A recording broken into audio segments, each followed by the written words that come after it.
ನಮಸ್ಕಾರ ವೀಕ್ಷಕರೇ, welcome back to our channel. One more interesting topic ಜೊತೆಗೆ ನಾನು ನಿಮ್ಮ ಮುಂದೆ ಬಂದಿದ್ದೀನಿ. ಬನ್ನಿ ಅದೇನು ಅಂತ ನೋಡೋಣ. ಫ್ರೆಂಡ್ಸ್, ಈ ಸೋಷಿಯಲ್ ಮೀಡಿಯಾ ಬಂದಾಗ್ಲಿಂದ ಪ್ರಪಂಚದ ಯಾವ ಮೂಲೆಯಲ್ಲಿ ಏನೇ ಚಿಕ್ಕ ಘಟನೆ ನಡೆದ್ರೂ ಕೂದ ಜಾಗದಲ್ಲೇ ನೋಡಬಹುದು. ಕೈಯಲ್ಲೊಂದು ಮೊಬೈಲ್ ಇದೆಯಾ, ಅಷ್ಟೇ ಸಾಕು, ಇಡೀ ಪ್ರಪಂಚನೇ ಕೈಯಲ್ಲಿದ್ದಾಗೆ. ಅದೇ ಸೋಷಿಯಲ್ ಮೀಡಿಯಾ ಮುಖಾಂತರ ಡೈಲಿ ಯಾವುದಾದ್ರೂ ಒಂದು ವಿಚಿತ್ರ ಇನ್ಸಿಡೆಂಟ್ಗಳನ್ನ ಕೇಳ್ತಾ ಇರ್ತೀವಿ, ನೋಡ್ತಾ ಇರ್ತೀವಿ. ಆದರೆ ಈ ಸೋಷಿಯಲ್ ಮೀಡಿಯಾನೇ ಇಲ್ಲದೆ ಇರೋದಕ್ಕೂ ಮುಂಚೆ ಎಷ್ಟೋ ವಿಚಿತ್ರ ಘಟನೆಗಳು ನಡೆದಿದೆ. ಅದರಲ್ಲೊಂದು ಸಣ್ಣ ಫನ್ನಿ ಇನ್ಸಿಡೆಂಟ್ನ ನಾನು ನಿಮ್ಗೆ ತಿಳಿಸ್ಕೊಡ್ತೀನಿ, ಬನ್ನಿ. ಫ್ರೆಂಡ್ಸ್, ಬೇಸಿಕಲಿ ಯಾರಾದರೂ ಏನಾದರೂ ಮಿಸ್ಟೇಕ್ ಮಾಡಿದಾಗ ಫಸ್ಟ್ ಅವ್ರನ್ನ ಅರೆಸ್ಟ್ ಮಾಡ್ತಾರೆ. ಅದಾದಮೇಲೆ ರೂಲ್ಸ್ ಆ್ಯಂಡ್ ರೆಗ್ಯುಲೇಷನ್ ಪ್ರಕಾರ ಏನು ಮಾಡಬೇಕು ಅದನ್ನ ಮಾಡ್ತಾರೆ ಅಲ್ವಾ. ಸಮ್ಟೈಮ್ಸ್ ನಾವು ಪ್ರಾಣಿಗಳನ್ನು ಸಹ ಅರೆಸ್ಟ್ ಮಾಡಿರೋದನ್ನ ನೋಡಿದ್ದೀವಿ. ಆದರೆ ಪಾಕಿಸ್ತಾನದಲ್ಲಿ ಒಂದು ಮರನ ಅರೆಸ್ಟ್ ಮಾಡಿದ್ದಾರೆ. ಅದು ಯಾವಾಗ? 1898ನಲ್ಲಿ.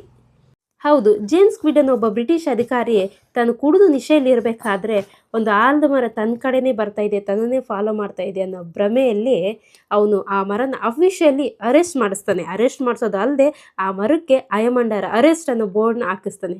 ಅರೆಸ್ಟ್ ಮಾಡಿದಂಥ ಟೈಮಲ್ಲಿ ಆ ಮರಕ್ಕೆ ಸುತ್ತಲೂ ಕೂಡ ಚೈನ್ಗಳಿಂದ ಬಂಧಿಸ್ತಾರೆ. ಈಗಲೂ ಸಹ ಚೈನ್ಗಳು ಅದೇ ರೀತಿಯೇ ಇದ್ದಾವೆ. ಇದಾಗಿದೆ ಫ್ರೆಂಡ್ಸ್ ಇವತ್ತಿನ ಟಾಪಿಕ್. Thanks for watching.